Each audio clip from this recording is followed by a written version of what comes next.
Europa Universalis 4, a game that's not particularly mainstream. Trying to explain this game to a random person on the street, or at a party, and you'll probably get a few blank faces, maybe even some awkward looks. Regardless, EU4 has managed to gain a dedicated audience over the years that have really been invested in the game. It's one of the reasons why we as a channel have been able to gain a reasonably sized audience on YouTube. However, it gets to a point where a game may become outdated as time goes on. Europa Universalis 4 was released all the way back in 2013, and it's coming up to its 9th anniversary, which in the gaming market is very ancient, because it's in such an innovative industry. You can now even play strategy games on console.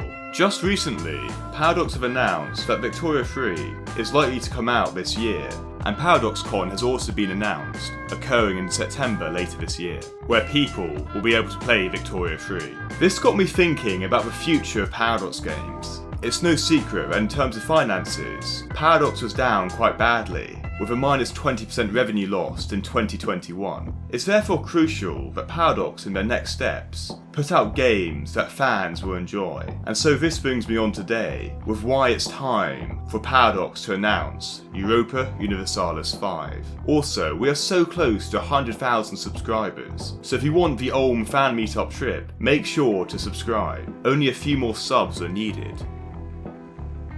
We will start by talking about why EU4 is coming to the end of its product lifecycle, which I'm sure most EU4 players, with thousands of hours in the game, cannot believe. On the release of Europa Universalis 4 in 2013, the game had quite a few issues and was completely different to what you see today. Ireland only had 4 provinces. The new world was literally broken. And finally, there was a frustrating mechanic known as westernisation, which could completely ruin your game. Upon the release of EU4, it only had 4,486 active players who played it on the first day. However, over the years, with update after update, EU4 has become a completely different game, with it being a lot more enjoyable, and it's gained a bigger audience over time. Europa Universalis 4 hit its peak in 2019, with a European Emperor update.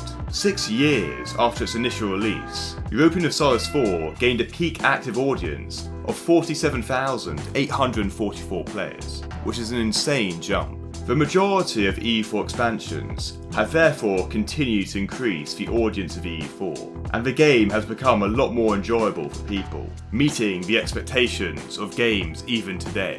2 years ago, however, disaster struck for the game, and the Leviathan update absolutely flopped, becoming the worst rated product on Steam and making the game unplayable. I just picture a bunch of angry EU4 cats writing horrible reviews. Paradox's explanation for the lack of standard was because the game being so old has been absolutely packed with content over the years, and therefore it's difficult to add more without expecting numerous bugs and glitches, completely ruining your game experience in the short term. Although Paradox have fixed the game now, it still leaves a sour taste in most EU4 players' mouths. And so, the developers have now changed strategy, only adding minimal flavour packs from now on, with 2 more potentially coming out before the end of development. The latest EU4 DLC Origins has been received relatively well, updating the underappreciated sub-Saharan African region. Given though what has been added in is limited,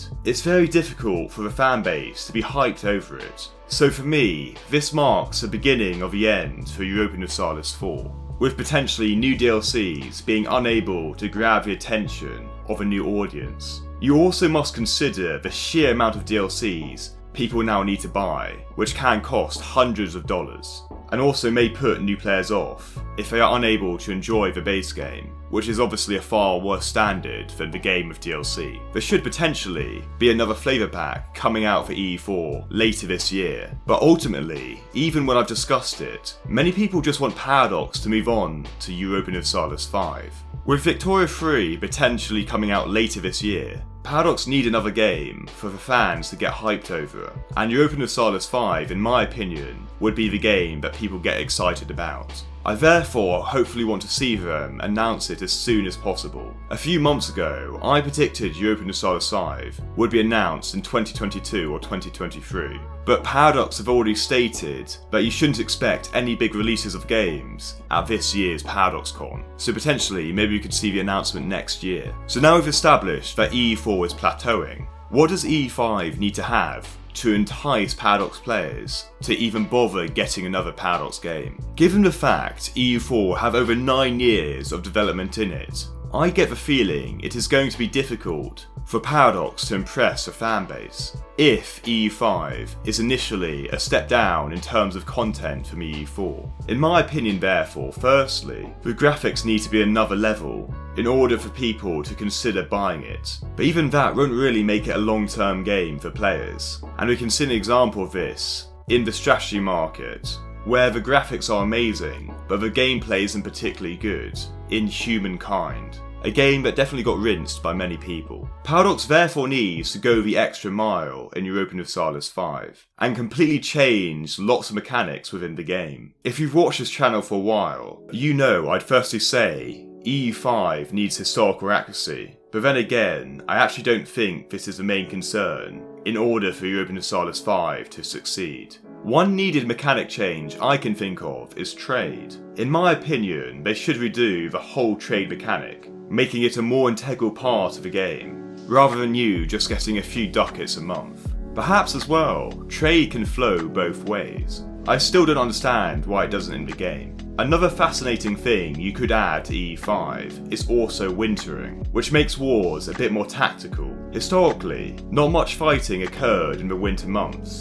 due to high attrition casualties. You should have the choice between continuing to move your troops with drastically increased casualties, or staying in a province for winter. This should particularly happen in the more northern provinces as well. This small addition, in my opinion, would completely change war for the better, and add a completely new layer of fighting and how to win a war. Another addition I can also think of is more dynamism within the game. For example, diplomats should get character traits, and events that are based around international relations should be far more frequent. I do actually think, as well as dynamic province development, where devastation for a long period can reduce development, as well as dynamic skills of rulers changing over time, depending on what happens to them, which definitely did happen historically. One example I can think of is Henry VIII, who after experiencing severe brain damage, was known from then on to go into random fits of rage, and therefore if he was an E4 leader, his skill level would decrease in diplomacy. Perhaps even a population system could be added into EU5, like Victoria 2. But then again, would this sort of mechanic fit into Europa Universalis 5? Let me know in the comments. So given both the facts that EU4 is coming to an end, as well as some potential new exciting features that Europa Universalis 5 needs to have, could we see Paradox announce Europa Universalis 5 later this year, or even next year? I certainly hope so. There are some other contenders however, like Solaris 2, and maybe even March of the Eagles 2, if a fanbase of 10 people starts to get their voices heard. What do you guys think though? Should Paradox even focus on Europa Universalis 5, when at least some of the fanbase we know will be disappointed no matter how good it is, because you simply will not be able to get a game to compete with another game that has nearly 9 years of development upon release. Thank you guys for watching, I hope you enjoyed yourself, and I'll see you next time. Goodbye for now. Shout out to our Patreons: J Erickson 321, Shadow Singer, Jado52, Kargon, Flyerton, Henriki, Redguard76, Xiaomi, and Charlie Demerel. Your support means a lot, guys.